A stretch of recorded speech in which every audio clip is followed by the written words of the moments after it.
ঠিক আছে, আমরা দেখতে পাচ্ছ ভেন্ডি বর্তমানে তুলছি। দেখো ভেন্ডি একটু একটু বয়স হয়ে গেছে, পেকে গেছে। আমরা আলির ধার দিয়ে কিন্তু ভেন্ডি বপন করেছি গাছগুলি কিন্তু খাওয়ার জন্য, এই জন্য একটু দানা হয়ে গেছে ওপরের দিকে দেখতে পাচ্ছ। তবে একটা গাছ থেকে কিন্তু এতগুলো ভেন্ডি হয়েছে, দেখো শুধু একটা গাছ থেকে কিন্তু এতগুলো ভেন্ডি হয়েছে। এগুলো কিন্তু আবার ঠিক আছে, যথেষ্ট পরিমাণে তাড়াতাড়ি তুলতে পারলেই কিন্তু হবে। এবার এই ভেন্ডি গাছে আমরা কোন খাদ্য দিলে অতিরিক্ত হারে ভেন্ডি পাওয়া যাবে সেটা নিয়ে আজকের ভিডিওতে সুন্দরভাবে আলোচনা করব। তাই চলো ভিডিওটা শুরু করা যাক। এই দেখো আমাদের গাছে এখানেও ভেন্ডি রয়েছে, এটাকেও সংগ্রহ করতে হবে।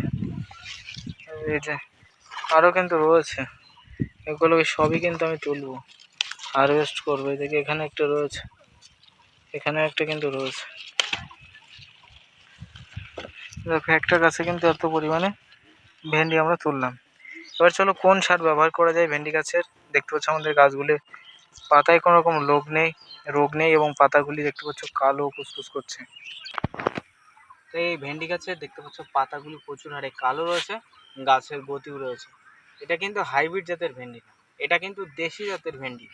এর গড় আয়ু, এর বয়স কিন্তু 3 মাস হয়ে গেছে, তাও গাছগুলিতে কিন্তু এখনও প্রচুর হারে কিন্তু ভেন্ডি দিচ্ছে। দেখো কত পরিমাণে জালি, দেখো এই দেখো কত পরিমাণে ভেন্ডির গিট দেখেছো, প্রচুর হারে কিন্তু গিট। এছাড়াও কিন্তু গিট আছে, ওই পাশটা কিন্তু ফুলও কিন্তু আসছে।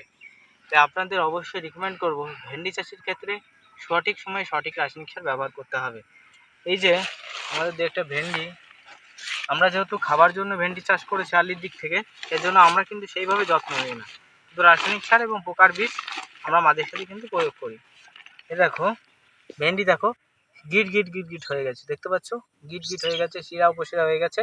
এই ভেন্ডির বাজারি চাহিদা একেবারে কম, কারণ এই ভেন্ডির ভিতরে কিন্তু, এই ভেন্ডি নরম হলেও ভেতরে কিন্তু অতিরিক্ত দানা হয়ে গেছে এবং হালকা পরিমাণে কিন্তু শক্ত, এবং অধিকাংশটা যেগুলো কচি আছে সেগুলো কিন্তু নরম। তার প্রধান কারণ গাছের একটু বয়স হওয়ায় গাছ যথেষ্ট পরিমাণে খাদ্য তার তৈরি করতে পারছে না। এই জন্য এই টাইমে, এই সময়ে গাছগুলিতে কিন্তু যাদের এরকম গিট গিট গিট গিট ভাব রয়েছে, তারা কিন্তু গাছগুলিতে 20-20-13 রাসায়নিক সার প্রয়োগ করবে, বা অথবা অ্যামোনিয়া এবং ফসফেট গোড়া থেকে অনেকটা দুধ দিয়ে অ্যামোনিয়া বা ফসফেট, কিন্তু অ্যামোনিয়া এবং ফসফেট দুটো রাসায়নিক সার মিশ্রিত করে দিতে পারো। তবে 20-20-13 দেবে, কারণ 26 থেকে 27 টাকা কেজি নিচ্ছে 1 কেজি 20-20-13। এই 20-20-13-র ভিতরে অ্যামোনিয়া এবং ফসফেট রয়েছে এবং সালফেট রয়েছে, যা ভেন্ডিকে নরম করতে এবং ফাটিয়ে ফুলতে তুলতে এবং গাছের পাতা এইরকম কালো করতে কিন্তু সাহায্য করবে। এবং শুধুমাত্র 20-20-13 কিন্তু বারে বারে দিলে হবে না, বিশেষ করে ভেন্ডি চাষের ক্ষেত্রে। তাহলে এর পরবর্তী আমরা কি দেব? এর পরবর্তী রাসায়নিক সার হিসেবে আমি নিয়ে চলে এসেছি আজকে, দেখো নিয়ে চলে এসেছি আজকে আরসিএফের লাল সুফলা। হ্যাঁ বন্ধু, এটা আরসিএফের লাল সুফলা। এই আরসিএফের লাল সুফলা, অনেকে বলতে পারো দাদা তুমি এত আরসিএফের লাল সুফলা ব্যবহার করো কেন? কারণ বন্ধু আমার এলাকায় 10-26 রাসায়নিক সারের প্রচুর দাম রয়েছে। 10-26-এর 1 কেজির দাম রয়েছে 38 টাকা, 36 টাকা, এরকম দাম আছে।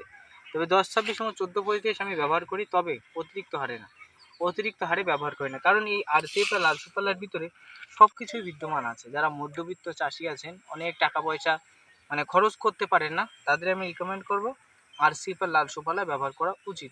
কিন্তু তবে ঘুরিয়ে ঘুরিয়ে কিন্তু 10-26 বা 14-35-এর মতো রাসায়নিক সারও কিন্তু ব্যবহার করতে হবে।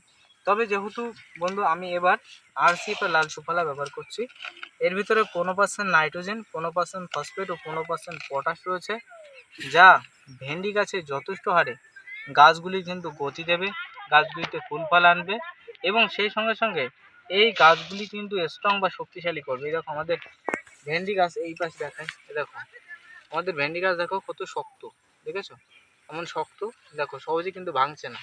আর অনেকের গাছ কিন্তু এইভাবে কিন্তু চার দিলেই কিন্তু ভেঙে যায়। তার প্রধান কারণ আমরা এখানে পটাশযুক্ত সার কিন্তু খাইয়েছি, 10-26-14-35-এর মতো পটাশযুক্ত সার এখানে খাওয়ানোর ফলে আমাদের গাছগুলি স্ট্রং বা শক্তিশালী হয়েছে। তাই যাদের ভেন্ডি গাছগুলি শিরা হচ্ছে, একটু গাছের বয়স হয়ে গেছে, তারা কিন্তু 20-20-13 মতো রাসায়নিক সার এখানে প্রয়োগ করবে। এবং যাদের গাছগুলিতে শিরা উপশিরা এখন নেই, বর্তমানে এর আগে 20-20-13 প্রয়োগ করেছো, তারা কিন্তু আরসিএফ এর লাল সুফলা অথবা 10-26 তোমরা কিন্তু প্রয়োগ করবে। তবে হ্যাঁ, অবশ্যই খেয়াল রাখতে হবে এই টাইমে গাছগুলি একটু বয়স হওয়ার কারণে গাছগুলিতে আপনি কাটা প্রতি মিনিমাম 1 থেকে 1.5 কেজি রাসায়নিক সার ব্যবহার করতে পারেন। যত পরিমাণে দেবেন কোনো কিন্তু সমস্যা নেই। তাই আমাদের কিন্তু 1 থেকে 1.5 কেজি পরিমাণে কাটা প্রতি আমরা কিন্তু আরসিএফ এর লাল সুফলা অথবা 10-26 প্রয়োগ করতে পারবো, বিশেষ করে ভেন্ডি চাষের ক্ষেত্রে। এছাড়াও ভেন্ডি গাছের ক্ষেত্রে তোমাদের আরও কয়েকটা তথ্য দিয়ে দিই, অর্থাৎ এক ভিডিওর ভিতরে সবগুলোই থাকবে, অর্থাৎ ভেন্ডি গাছের পরিচর্যার ভিতরে থাকবে, ভেন্ডি গাছের সার প্রয়োগ এবং পরিচর্যা দুটো নিয়ে আজকের ভিডিও থাকবে। দেখেছো আমাদের পাতাগুলি, পাতাগুলি ওপর থেকে কিন্তু আর নেই। পাতাগুলি যথেষ্ট হারে পাতা নেই, তার প্রধান কারণ এখানে প্রচুর হারে থ্রিপস এবং চষি পোকা লেগেছে। 2 নম্বরে এই গারুলে পোকা, উড়ে গেল, উড়ে চলে গেল। প্রচুর হারে কিন্তু গারুলে পোকা পাতা ছিদ্র করছে। আর পিঁপড়ে, পিঁপড়েও লেগেছে, দেখেছো? তার কারণ এই পিঁপড়েগুলি কী করছে, ভেন্ডি গাছের পাতা মিষ্টি হওয়ায় পিঁপড়ে কিন্তু খেয়ে নিচ্ছে, এমনকি গারুলে পোকাও কিন্তু খেয়ে নিচ্ছে, এমনকি চষি পোকাও কিন্তু গাছের বিশেষ করে ক্ষতি করে থাকে। তাই ভেন্ডি গাছের ক্ষেত্রে অনলি ফর শুধু একটা কীটনাশক বীজ ব্যবহার করবে, বারে বারে দামি কীটনাশক বীজ প্রয়োগ করার দরকার নেই। শুধুমাত্র আমি কথা দিচ্ছি, শুধুমাত্র একটা কীটনাশক ব্যবহার করবে। ভেন্ডি গাছের ক্ষেত্রে ফল ছিদ্রকারী লেদা পোকা এবং সেই সঙ্গে সঙ্গে পাতা কুঁকড়ানোর জন্য আমি অনলি ফর এখানে অল ক্লিয়ার ব্যবহার করি, যার বর্তমানে 50 ml এর দাম 250 থেকে আপনি 300 টাকার ভিতরে পেয়ে যাবেন। এই অল ক্লিয়ার কীটনাশক এমন কয়েকটা উপাদান দিয়ে তৈরি করা হয়েছে, যার ভিতরে সমস্ত রকম উপাদান থাকায় ইয়া ফল ছিদ্রকারী লেদা পোকা এবং শোষক পোকাকে মারতে কাজ করে থাকে। তাই আমি কিন্তু শুধুমাত্র অল ক্লিয়ার ব্যবহার করি। যারা কিন্তু আলাদা করে বীজ ব্যবহার করবেন তারা সিনজেন্টার, পেগাসাস এবং তার সঙ্গে সঙ্গে চিতা ব্যবহার করবেন। দুটো একসাথে মিশ্রিত করে প্রয়োগ করলেও কিন্তু এই রকম পোকার হাত থেকে আপনি কিন্তু রক্ষা পেয়ে যাবেন। এবং গাছগুলিতে মাঝে সাঝে অনুখাদ্য এটা সেটা দেবেন। অনুখাদ্য হিসেবে আমি রিকমেন্ড করবো অ্যাগ্রোমিন গোল্ড সুপার অথবা বায়োভিটা-X, এই অনুখাদ্যগুলি ব্যবহার করলে বিশেষ করে ভেন্ডি গাছের ক্ষেত্রে ব্যাপক হারে কাজ করে থাকে। তাই ভেন্ডি ফাঁপিয়ে ফুলতে যদি দেখা যাচ্ছে ভেন্ডি ছোট হচ্ছে, ক্যাট হচ্ছে, তাহলে ফাঁপিয়ে তুলতে কিন্তু অ্যামোনিয়া ফসফেট দিয়ে গাছগুলিতে অনুখাদ্য দেবে। অনুখাদ্যের ঘাটতির ফলেও কিন্তু এই সমস্যা হয়। আর ভেন্ডি কিন্তু বেঁকেও যায়, সেটা কিন্তু অনুখাদ্যের ঘাটতির ফলে হয়, ঠিক আছে? বায়োভিটা-X এর ভিতরে জিঙ্ক বোরন হয়, জিঙ্ক বোরন সবই আছে, বোরনের ঘাটতির ফলে কিন্তু এই সমস্যা হয়। তাই বোরন সার তোমরা কিন্তু সারের সাথে মিশ্রিত করে দিতে পারো অথবা বায়োভিটা-X স্প্রে করতে পারো। তাই ভেন্ডি গাছের A to Z পরিচর্যা, কোন রাসায়নিক সার ব্যবহার করবে প্লাস গাছগুলি কী কী পরিচর্যা করবে তার সংক্ষিপ্ত ভিডিওতে আলোচনা করলাম। ভিডিও ভালো লাগলে প্রত্যেকে লাইক করে দিও, চ্যানেলে নতুন সাবস্ক্রাইব করে আমার পাশে থাকো।